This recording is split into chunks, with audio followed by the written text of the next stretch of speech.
Collector Vineet Nandanwar एवं police अधीक्षक सिद्धार्थ तिवारी के निर्देशानुसार जिले में सड़क दुर्घटनाओं में कमी लाने के उद्देश्य से यातायात नियमों का उल्लंघन करने वालों के खिलाफ यातायात पुलिस दंतेवाड़ा एवं आरटीओ दंतेवाड़ा के संयुक्त टीम द्वारा अतिरिक्त पुलिस अधीक्षक आर के बर्मन के मार्गदर्शन में कृष्ण कुमार चंद्राकर, उप पुलिस अधीक्षक यातायात एवं गौरव पाटले आरटीओ दंतेवाड़ा के नेतृत्व में आज दिनांक 14 अक्टूबर को कार्यवाही किया गया।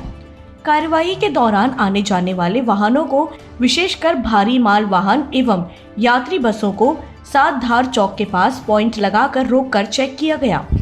इस दौरान वाहन चालकों को नियंत्रित गति से वाहन चलाने एवं यातायात नियमों का कड़ाई से पालन करने हिदायत दिया गया। साथ ही कुल 15 अलग अलग वाहन चालकों के खिलाफ अलग अलग कार्यवाही किया गया,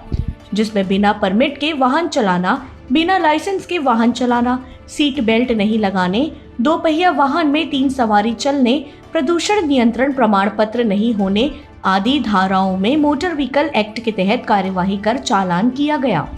कार्यवाही के दौरान यातायात प्रभारी सहायक उप निरीक्षक के नागवंशी, यातायात पुलिस दंतेवाड़ा व आरटीओ कार्यालय के स्टाफ मौके पर उपस्थित रहे।